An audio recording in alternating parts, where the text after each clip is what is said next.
So welcome back guys. आज की video में हम पढ़ने वाले हैं BRL 001 का फर्स्ट चैप्टर रिटेल सिनेरियो। तो सबसे पहले आ जाता है इंट्रोडक्शन। ठीक है, तो रिटेल होता क्या है? बेसिकली रिटेल होता कुछ नहीं है। रिटेल एक आउटलेट होता है, रिटेल एक शॉप होता है जो कि तुमको रेडिली अवेलेबल कराता है कोई भी सामान कंज्यूम करने के लिए। ठीक है, डोर स्टेप्स तक अवेलेबल कराता है कुछ कुछ, क्योंकि किराना शॉप्स में होम डिलीवरी तक का भी ऑप्शन होता है, तो इसलिए वो डोर स्टेप्स पे भी आ जाता है। और बेसिकली वरना आप खुद भी जाके जो परचेस करते हो अपने लोकल किराना स्टोर से, उसको रिटेल आउटलेट्स ही होते हैं वो सारे। तो ये सारे होते हैं रिटेल आउटलेट्स और इनका काम होता है आपको ready to consume goods provide करना, जितनी क्वांटिटी में आपको रिक्वायर्ड है उतनी क्वांटिटी में। ठीक है, अब उसके बाद आ जाता है हमारा नेक्स्ट पॉइंट। नेक्स्ट पॉइंट ये है कि ठीक है, रिटेल तो ये हो गया। अब रिटेल को चलाने वाले जो होते हैं उनको हम कहते हैं रिटेलर्स।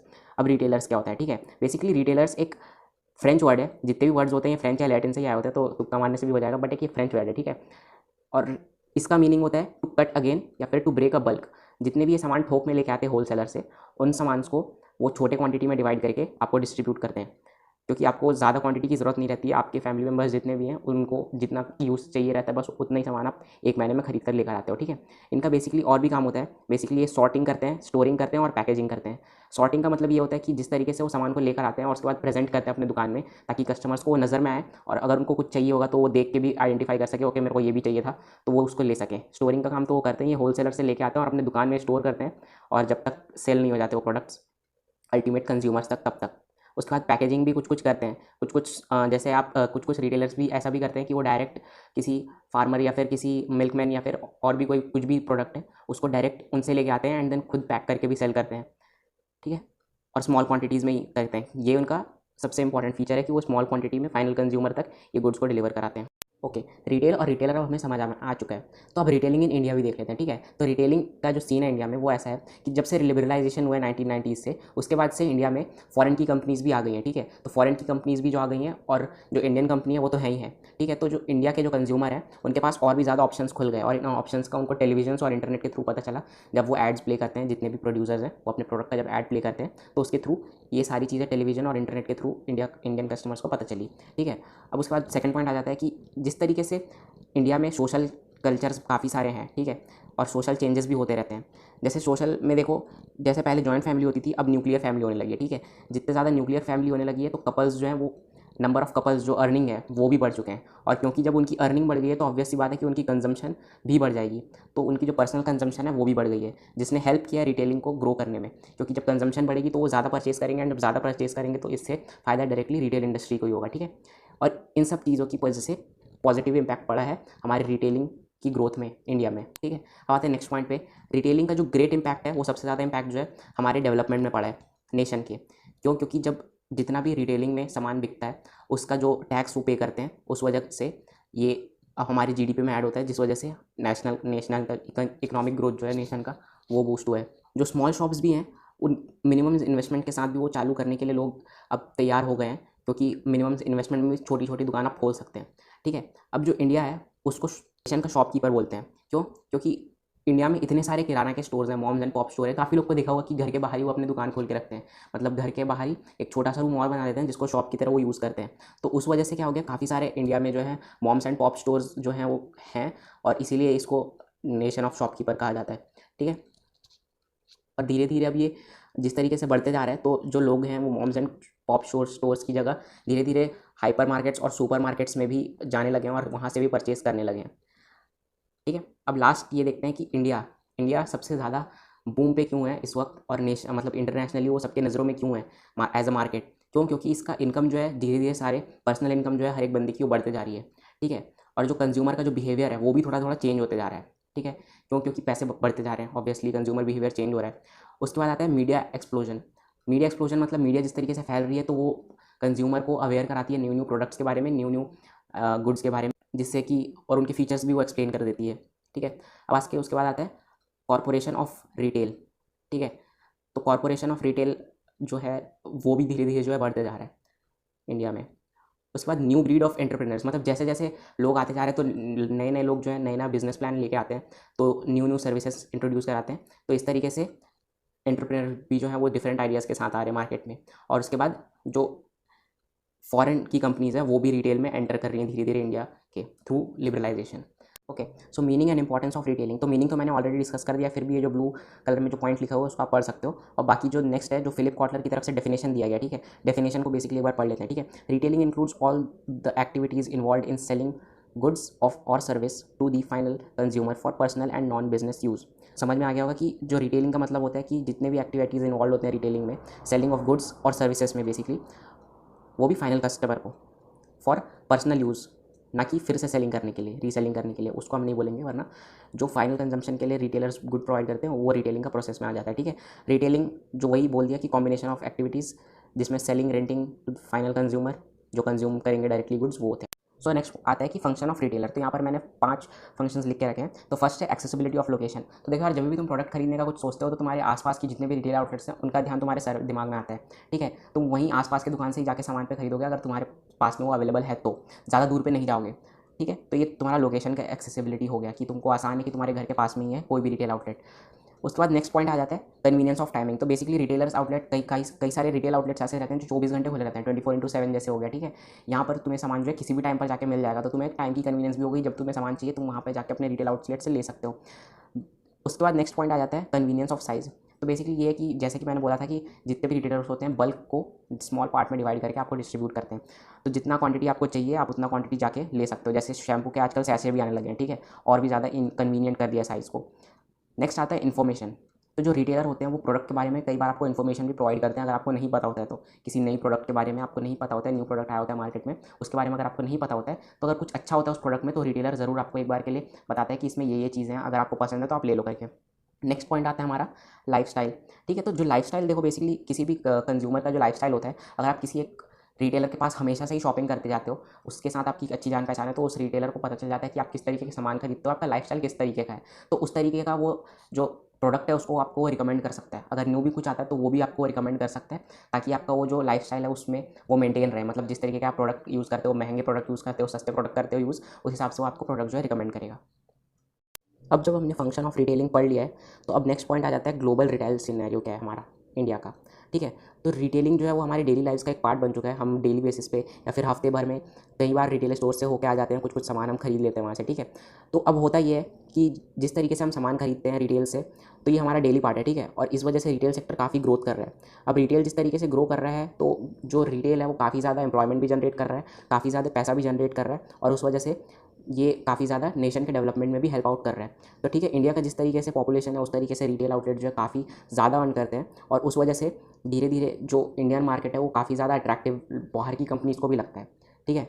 और ये जो ग्लोबली रिटेलिंग इंडस्ट्री है ना, ग्लोबली अगर देखी जाएगी तो बहुत ज़्यादा, मतलब सबसे ज़्यादा रेवेन्यू जनरेट करती है आफ्टर एग्रीकल्चर, ठीक है। और धीरे धीरे जिस तरीके से ये पॉपुलेशन देखते हैं इंडिया का, तो बाहर की जो कंपनीज़ है वो अट्रैक्ट होती है इंडिया की तरफ, इंडियन मार्केट की तरफ, और इंडिया में भी वो इन्वेस्ट करने का सोचती है। काफ़ी सारी फॉरेन डायरेक्ट इन्वेस्टमेंट्स आती है इंडिया में, और काफ़ी ज़्यादा रिटेल आउटलेट्स खुलते हैं, ठीक है। और काफ़ी ज़्यादा जिस तरीके से जो रिटेल का सिनेरियो है वो ओवरऑल वर्ल्ड में अगर देखा जाए ना, तो लोग क्या, जो गवर्नमेंट्स होती है ना, वो प्राइवेट ब्रांड्स को, प्राइवेट कंपनीज़ को सपोर्ट करती है ताकि वो ग्रो कर सके, क्योंकि रिटेल जिस तरीके से ग्रो कर रहा है तो वो प्राइवेट कंपनीज़ भी जब ग्रो करेगी तो अल्टीमेटली वो जब अर्न करेगी, तो अर्न करने की वजह से होगा ये कि उस कंट्री का भी डेवलपमेंट में वो पैसा जो है लगाएगी, बेसिकली टैक्स के फॉर्म पे पैसा जब पे करेगी। तो काफ़ी ज़्यादा जो फॉरेन की कंपनीज़ है वो प्राइवेट कंपनीज़ को भी प्रायोरिटी देती है। अब नेक्स्ट टॉपिक जो आता है वो है emerging trends in Indian retailing, ठीक है। तो यहाँ इंडिया में बेसिकली बहुत सारे छोटे छोटे रिटेल आउटलेट्स हैं, ओवर 12 मिलियन जो है, इतने सारे, मतलब बहुत बड़ा नंबर होता है, 12 मिलियन रिटेल आउटलेट्स हैं। बट ये मॉम्स एंड पॉप स्टोर्स ही हैं, बेसिकली सारे किराना स्टोर्स ही हैं, ठीक है। और जो बेसिकली देखा जाएगा ना, तो मोस्टली सबसे ज़्यादा किराना शॉप्स ही आपको पाए जाएंगे। और उसके बाद जो ऑर्गेनाइज सेक्टर है ना, वो काफ़ी ज़्यादा स्ट्रगल कर रहा है अभी इंडिया में, क्योंकि अनऑर्गेनाइज सेक्टर जो ज़्यादा है, जैसे सब्जी लेने जाओ तो फिर ऐसे आप किसी बिग बाज़ार वगैरह से सब्जी नहीं लेते होगे, जाते होगे जितनी भी सब्जी मंडी है वहाँ से आप सब्जी खरीदते होगे, ठीक है। बिग बाज़ार से नहीं खरीदते, क्योंकि वहाँ पर थोड़ा सा एक्सपेंसिव भी हो जाता है, और यहाँ पर आप हमेशा इनसे सब्जी खरीदते हो तो वही फ्री का धनिया दे दो, फ्री का मिर्ची दे दो, वो वाला सीन भी रहता है। बट बिग बाज़ार वगैरह में ऐसा कुछ नहीं होता है, तो उस वजह से ऑर्गेनाइज सेक्टर को थोड़ा सा प्रॉब्लम है, अभी टफ टाइम है, थोड़ा सा टर्बुलेंस चल रहा है उनके लिए, ठीक है। उसके बाद अब देखो, क्योंकि हमेशा ऐसा रहेगा नहीं, जिस तरीके से ग्रो कर रहा है रिटेल इंडस्ट्री तो धीरे धीरे अब बढ़ेगा। तो नेक्स्ट पॉइंट वही आ जाता है, spread of organise retailing, organise sector का किस तरीके से इंडिया में बढ़ेगा। तो देखो, जैसे मैंने बोला काफ़ी ज़्यादा ख़राब है ऑर्गेनाइज सेक्टर का हालत इंडिया में, काफ़ी सारे, क्योंकि अनऑर्गेनाइज सेक्टर बहुत सारे हैं भारी मात्रा में, इसीलिए। तो ऑर्गेनाइज सेक्टर को स्प्रेड करने के लिए ना, बेसिकली अभी भी इंडिया में स्ट्रगल, जैसे मैंने बोला, ग्रोसरी स्टोर का होता है, तो उसी तरीके से धीरे धीरे अब चेंजेस आ रहे हैं, ठीक है। धीरे धीरे हो ये रहा है कि जो ऑर्गेनाइज सेक्टर है ना, वो भी अपना प्रेजेंस जो है बना रहे हैं, धीरे धीरे वो भी अपने जो कॉस्ट है उसको कट कर रहे हैं और जो रेट्स हैं उनको कम करने की कोशिश कर रहे हैं, ठीक है। बट ये ग्रोसरी सेगमेंट, ग्रोसरी वाला जो है, ये थोड़ा सा टाइम लेगा, क्योंकि ये वाला इंडिया यूज टू हो चुका है इस चीज़ से, तो इससे हटने के लिए थोड़ा टाइम लगेगा। ग्रोसरी स्टोर्स इस काइंड ऑफ एक्सेप्शन है थोड़े, बाकी स्टोर्स में धीरे धीरे ऑर्गेनाइज सेक्टर काफ़ी अच्छा धीरे धीरे परफॉर्म करना चालू कर रहा है। सो नेक्स्ट पॉइंट आता है factor influencing the growth of retailing in India, ठीक है। तो बेसिकली कौन कौन से फैक्टर है जो कि इंडिया में रिटेल की ग्रोथ पे इन्फ्लुएंस करते हैं, वो बेसिकली हम डिस्कस करने वाले हैं, ठीक है। अब जिस तरीके से जो इंडिया का मार्केट है काफ़ी बूम पे चल रहा है, काफ़ी ज़्यादा अट्रैक्टिव लगता है बाकियों को, वो उसका रीज़न बेसिकली यही है कि इंडिया जो है वो सेकंड मोस्ट पॉपुलेटेड कंट्री है, चाइना से के बाद आती है, जो कि उसके बाद आता है कि इसकी जो जीडीपी है वो 2015 तक, अभी तक बुक में लिखा है कि ऐसा कि 2015 तक सरपास कर देगी चाइना की जीडीपी को, ठीक है। जो नेक्स्ट पॉइंट आता है कि इसका जो एस्टिमेटेड, ठीक है, जो जीडीपी है यूएस का, उसको भी सरपास कर सकता है इंडिया 2050 तक, ठीक है। कोई गारंटी नहीं है, बट बुक में ऐसा लिखा हुआ है, ठीक है। ये पॉइंट्स आप लिख सकते हो एग्जाम में भी, ऐसा तो कोई वो नहीं है, ठीक है। नेक्स्ट पॉइंट आता है कि जो कंज्यूमर का एक्सपेंडिचर है, ठीक है, वो भी धीरे धीरे बढ़ते जा रहे हैं, मतलब जिस तरीके से लोगों की इनकम बढ़ रही है उस तरीके से लोगों का कंजम्पशन भी बढ़ रहा है, और कंजम्पशन होगा तो ऑब्वियसली एक्सपेंडिचर ही आएंगे, खर्चे ही आएंगे। जब तक तुम खर्च नहीं करोगे तब तक फिर कंज्यूम कैसे करोगे, ठीक है।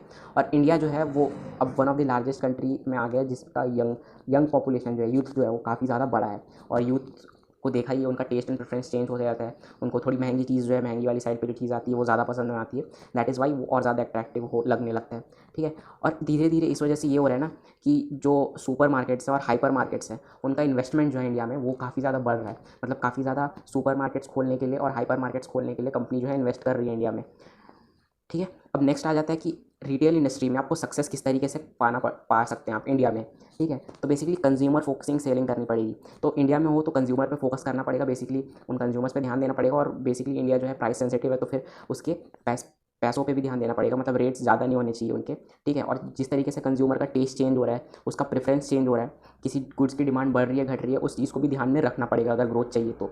फिर नेक्स्ट पॉइंट आता है सिंपल ओवर कॉम्प्लेक्स, ठीक है। लोगों को जिस तरीके से इतना बिजी हो गए ना अब के लोग कि उनके पास बिल्कुल भी टाइम नहीं है, तो बेसिकली आपका प्रोडक्ट या सर्विस है जो कुछ भी है उसको यूज़ करना काफ़ी ज़्यादा सिंपल होना चाहिए। अगर सिंपल नहीं होगा, कॉम्प्लिकेट होगा, मैनुअल वैनुअल पढ़ना पड़ेगा, तो फिर थोड़ा सा जो है कंज्यूमर वो हिचकिचाएगा उस प्रोडक्ट को खरीदने के बारे में, अरे मेरे को उसके बारे में पता नहीं है, तो फिर मैं इसको यूज़ कैसे करूँगा, काफ़ी झंझट का काम है, ऐसा सोच के वो खरीदना छोड़ देगा, कोई दूसरा प्रोडक्ट खरीद लेगा वो, ठीक है। नेक्स्ट पॉइंट आता है टाइम सेविंग। बेसिकली मैंने बोला कि इतना फास्ट पेस हो चुका है सब कुछ, सब अपने काम में बिजी रहते हैं, फिलहाल तो सब लॉकडाउन में है, बट उसके बाद भी लॉकडाउन में भी उनको काफ़ी सारे काम होते हैं, तो उस बीच में उनके पास टाइम बिल्कुल भी नहीं रहता है, और मतलब सामान खरीदने जाना ऐसी चीज़ पे फिर वो ज़्यादा फोकस नहीं करता, वो चाहता है कि बस मैं जाऊँ और जो भी मेरे को दिखे वो मैं उठा के लेके जाऊँ, मेरे को और अच्छा लेके आऊँ, ठीक है। तो बेसिकली वो शॉपिंग पे ज़्यादा टाइम नहीं देना चाहते हैं, तो उनका टाइम सेव करने के लिए आपको सोचना पड़ेगा कि आप सामान किस तरीके से प्रेजेंट करेंगे एंड ऑल वो सब चीज़ें। नेक्स्ट आ जाता है ट्रस्ट। जब तक कोई कस्टमर आपकी किसी भी कंपनी पे ट्रस्ट नहीं करेगा तब तक वो प्रोडक्ट नहीं खरीदेगा। जैसे कोलगेट बोलते हैं, जब भी टूथपेस्ट आता है तो लोग अब उसको कोलगेट के नाम से जानते हैं, क्योंकि ट्रस्ट हो गया इतना, और ज़्यादा कंपटीशन भी नहीं था, वो भी एक रीज़न है, बट ट्रस्ट एक बिल्ड हो गया कोलगेट के ऊपर, तो हर कोई उसको कोलगेट के नाम से ही जानता है, टूथपेस्ट कम ही लोग बोलते हैं, सब कोलगेट कोलगेट ही बोलते हैं। तो बेसिकली आपका जो कस्टमर के साथ रिलेशन है वो काफ़ी अच्छा होना चाहिए, भरोसेमंद होना चाहिए, कस्टमर को आपके ऊपर भरोसा होना चाहिए, तब जो है वो आपकी प्रोडक्ट्स को रेगुलरली कंज्यूम करेगा और दूसरे को भी हो सकता है रिकमेंड करेगा। सो अब जो अदर फैक्टर्स आ जाते हैं, ठीक है, वो बेसिकली है कि अपना कॉस्ट ऑफ ऑपरेशंस कम रखना है, ताकि आपका जो रेट है वो कम हो सके प्रोडक्ट का। उसके बाद जो इन्वेस्टमेंट है, ठीक है, वो आपको सही से करनी पड़ेगी और कॉस्ट इफेक्टिव, क्योंकि सब उसकी वजह से ही जो प्रोडक्ट का दाम है वो कम होगा, तभी वो लोग खरीदेंगे, ठीक है। और बेसिकली आपको फोकस करना पड़ेगा, नेक्स्ट पॉइंट जो है फोकस करना पड़ेगा लॉयल कस्टमर्स पे। जब आपकी सर्विस अगर अच्छी होगी तो फिर पक्का आपके लॉयल कस्टमर्स भी बन जाएंगे, ठीक है। उसके बाद एक रिलायबल सप्लाई चेन होना पड़ेगा, ये नहीं कि आपने कभी सामान ऑर्डर किया और वहाँ सप्लाई चेन से जो सप्लाई करता है वो आपको बोला अरे आज मेरे पास प्रोडक्ट नहीं है और आपके कंज्यूमर को अभी चाहिए, तो वो एक फिर ट्रस्ट इशू बिल्ड हो जाएगा कि आप टाइम पे सामान नहीं दे पाते हो। तो एक अच्छा सप्लाई चेन रखना पड़ेगा और लॉजिस्टिक सिस्टम, मतलब जो सामान ट्रांसपोर्ट करके आपके पास लाए वो भी रिलायबल होना चाहिए, ये नहीं कि आधा सामान वो बीच में ही गायब कर दे रहे हैं लाते वक्त ही, तो वो आपके लिए फिर नुकसान होगा, ठीक है। उसके बाद नेक्स्ट पॉइंट ये आ जाता है कि एक खुद का ही प्राइवेट ब्रांड होना चाहिए, मतलब एक नाम होना चाहिए आपके ब्रांड का या फिर आपके गुड्स का, मतलब ताकि लोग आपका नाम सुने तो एक बार में ही पहचान जाएँ। और फिर लास्ट पॉइंट है रिड्यूस श्रिंकेज एंड पिलफ्रेज, ये आगे वाले चैप्टर्स में ये आगे श्रिंकेज के बारे में डिस्कशन किया हुआ है, तो उसके बारे में जब आएगा तो प्रॉपर डिस्कस करूँगा। अभी के लिए ये नेक्स्ट पॉइंट, इस पॉइंट को स्किप करते हैं। अब नेक्स्ट टॉपिक आ जाता है challenge for retail in India. ठीक है, तो पहला पॉइंट इसके अंदर है एक्सपांशन वर्सेस जॉब। ठीक है, अब देखो बेसिकली ये हो रहा है कि जितने भी इंडिया में हैं लोग, उनका मेंटेलिटी यही है कि जॉब मेंटेलिटी, वही सरकारी नौकरी चाहिए, तो सब जॉब की तरफ ज़्यादा भाग रहे हैं और बिजनेस की तरफ कोई जा नहीं रहा है। तो उस वजह से क्या होता है ना कि बिजनेस का जो एक्सपांशन है वो काफ़ी कम हो गया है। लोग जॉब की तरफ ज़्यादा ध्यान दे रहे हैं, बिजनेस में कोई ध्यान ही नहीं दे रहा है, तो बिजनेस इंडस्ट्री काफ़ी थोड़ी कम पड़ी हुई, सिकड़ी हुई है। अब नेक्स्ट आ जाता है सप्लाई चेन मैनेजमेंट। अब सप्लाई चेन मैनेजमेंट जो वो है कि सप्लाई चेन मैनेजमेंट अगर आपका अच्छा है तो फिर तो आपके बिजनेस के लिए फ़ायदा है कि जब जब आप उनसे प्रोडक्ट मांगोगे तो आपको टाइमली अगर दे देते हैं और आपका लॉजिस्टिक सिस्टम भी अच्छा है कि टाइमली सामान डिलीवर कर देता है, तो फिर तो आपके लिए अच्छा है कि आप प्रोडक्ट जब कंज्यूमर तक पहुँचाओगे तो उनको भी टाइम से प्रोडक्ट जो है दे पाओगे, आप अपने ज़बान पर खड़े उतरोगे। ठीक है, तो सप्लाई चेन मैनेजमेंट आपका अच्छा होना पड़ेगा। और क्योंकि देखा है कहीं कहीं पे रोड कंडीशंस काफ़ी ज़्यादा ख़राब रहती है, उस वजह से लॉजिस्टिक में प्रॉब्लम आती है, तो ये भी एक चैलेंज ही है कि सप्लाई चेन मैनेजमेंट आप अच्छा मेंटेन कर पाएँ इंडिया में। ठीक है, next fraud in retail. Retails में काफ़ी सारे फ्रॉड हो जाते हैं कि आपको गंदा प्रोडक्ट दे दिया, ठीक है, पैसे ज़्यादा ले लिए, गंदा प्रोडक्ट दे दिया, टूटा फूटा प्रोडक्ट दे दिया। ठीक है, फिर प्रोडक्ट आपको दे दिया और फिर रिप्लेस नहीं हुआ अगर ख़राब प्रोडक्ट मिला है तो ये सारे काफ़ी सारे फ्रॉड वाली चीज़ें जो होते हैं ना, उस वजह से जो कस्टमर्स होते हैं उन पे जो इफेक्ट पड़ता है वो बुरा पड़ता है कि ये फ्रॉड रिटेल है। ठीक है, और आपको मान लो कभी आप किसी दुकान में गए, ठीक है, तो जो तराजू होता है उसमें देखा है कई बार वेट ज़्यादा कर देते हैं और प्रोडक्ट पे कमी डालते हैं, वैसा वाला वो हो गया। नेक्स्ट आता है कि जो इंफ्रास्ट्रक्चर का है, ठीक है, इंफ्रास्ट्रक्चर और लॉजिस्टिक। तो बेसिकली इंफ्रास्ट्रक्चर का सिस्टम ये है कि इंडिया में इंफ्रास्ट्रक्चर उतना ज़्यादा अच्छा नहीं है, रोड्स कंडीशन इतने ज़्यादा अच्छे नहीं है, उस वजह से लॉजिस्टिक में थोड़ी आपको प्रॉब्लम आ सकती है। ठीक है, जब आपके पास प्रोडक्ट हैं वो आ रहे हैं जो इनएफिशिएंट बेसिकली लॉजिस्टिकल सिस्टम होगा कि सामान आ रहा है बीच में, आधा टूट जा रहा है, आधा गायब हो जा रहा है, तो उससे आपको काफ़ी ज़्यादा नुकसान होने वाला है। तो ये भी एक तरीके का चैलेंज ही है। ठीक है, सो इसके बाद अब लास्ट पॉइंट बचा हुआ है जो कि है impact of economic liberalisation in India. तो बेसिकली जब से ये लिबरलाइजेशन हुआ है तो उसके बाद से रिटेल सेक्टर ने काफ़ी ज़्यादा ड्रास्टिक चेंजेस देखे हैं, काफ़ी ज़्यादा चेंज हुआ है। ठीक है, और फॉरेन की कंपनीज़ भी इंडिया में आने लगी, तो लोगों के पास ऑप्शन जो है वो बढ़ गए हैं प्रोडक्ट्स के। खाली इंडियन प्रोडक्ट्स खरीदना ऐसा कंपलसरी नहीं है, अगर इंडियन प्रोडक्ट्स अच्छे नहीं है तो आप फॉरेन भी खरीद सकते हैं। अगर इंडियन प्रोडक्ट्स महंगे हैं और अगर फॉरेन प्रोडक्ट्स चीप में आए तो आप उसको ही ज़्यादा प्रेफर करेंगे। तो उस वजह से काफ़ी ज़्यादा लोग ने फॉरेन डायरेक्ट इन्वेस्टमेंट उसमें बढ़ी है, इन्वेस्टमेंट जो है वो काफ़ी ज़्यादा बढ़ी है। जैसे काफ़ी सारी कंपनीज़ है, मैकडॉनल्ड्स हो गया, पिज़्ज़ा हट हो गया, KFC हो गया, बेसिकली ये फूड चेन्स बेसिकली हैं और इन्होंने कभी काफ़ी ज़्यादा ग्रोथ करी है। जो फूड चेन जो है वो काफ़ी ज़्यादा बड़ी है, लिबरलाइजेशन के बाद से इन्होंने सबसे ज़्यादा फ़ायदा पाया है, क्योंकि ईज़ी अवेलेबल है कहीं पर भी और उतने ज़्यादा रेट्स भी नहीं होते। जैसे बर्गर किंग वगैरह हो गया, ये थोड़े चीपर ऑप्शंस है। डोमिनोज़ में भी काफ़ी कभी अभी छोटे छोटे पिज़्ज़ाज़ के भी ऑप्शन आते हैं, तो वो भी जो है एक कॉस्ट इफेक्टिव है, तो उस वजह से वो भी काफ़ी ग्रो किए हैं। सो ये था हमारा फर्स्ट चैप्टर रिटेल सिनेरियो। यहाँ पर मैंने सारे टॉपिक्स, सारे पॉइंट्स कवर अप कर दिए हैं। एक बार आप ये वीडियो को गो थ्रू करने से आपको सब कुछ समझ में आ जाएगा रिवीजन के लिए। ठीक है, तो अगर आपको ये वीडियो पसंद आया होगा, काम का होगा, अगर यूज़फुल हुआ होगा तो फिर लाइक कर देना, सब्सक्राइब कर देना सारे चैनल को, ताकि सारे इसी तरीके के अपडेट्स आपको मिलते रहें। जब भी मैं कोई नया चैप्टर का वीडियो डालूँ तो आपके पास फट से नोटिफिकेशन आ जाएगा। अगर बेल आइकन अगर आप ऑन रखेंगे तभी वो बेसिकली आएगा। और दोस्तों के साथ शेयर कर देना जितने भी लोग BBA के हैं, और जितने सीनियर्स हैं वो अपने जूनियर्स को रिकमेंड कर देना, ताकि मैं अब क्योंकि BBA BRL 1 से फिर सेकंड भी लाऊंगा, थर्ड भी लाऊंगा, तो जितने भी सीनियर्स हैं वो जूनियर्स को ये रिकमेंड कर देना। So that is it for today's video.